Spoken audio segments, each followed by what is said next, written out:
வயநாடு நிலச்சரிவின் போது இந்திய விமானப்படை நடத்திய மீட்பு மற்றும் நிவாரணப் பணிகளுக்கு பணம் செலுத்தக் கோரி ஒன்றிய அரசு கடிதம் எழுதியுள்ளதாக கேரள அரசு குற்றம் சாட்டியுள்ளது. திருவனந்தபுரத்தில் செய்தியாளர்களிடம் பேசிய கேரள நிதியமைச்சர் KN பாலகோபால், வயநாடு நிலச்சரிவின் போது இந்திய விமானப்படையை மீட்பு பணிக்கு பயன்படுத்தியதற்காக பணத்தை வழங்குமாறு ஒன்றிய அரசு கடிதம் அனுப்பியுள்ளதாக கூறினார்.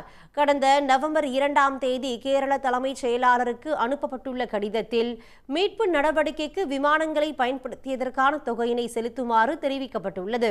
2018இல் வெள்ள மீட்பு நடவடிக்கைக்காக 100 கோடி ரூபாயும், வயநாடு நிலச்சரிவின் போது விமானப்படை விமானங்களை பயன்படுத்தியதற்கு 13 கோடி ரூபாயையும் உடனடியாக செலுத்துமாறு அதில் குறிப்பிடப்பட்டுள்ளதாக கேரள நிதியமைச்சர் கூறியுள்ளார். ஒன்றிய அரசின் இந்த நடவடிக்கை அடுத்தடுத்த பேரழிவுகளால் கேரளாவுக்கு ஏற்பட்டுள்ள காயங்களில் உப்பு தடவியது போல் வேதனை அளிப்பதாகவும் அவர் விமர்சனம் செய்துள்ளார்.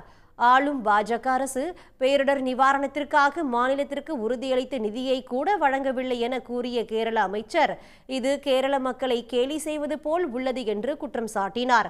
இந்த விவகாரத்தில் கேரளாவை சேர்ந்த ஒன்றிய இணையமைச்சர் சுரேஷ் கோபி, வி முரளிதரன் உள்ளிட்ட பாஜக தலைவர்களின் நிலைப்பாடு என்ன என்றும் அவர் கேள்வி எழுப்பியுள்ளார்.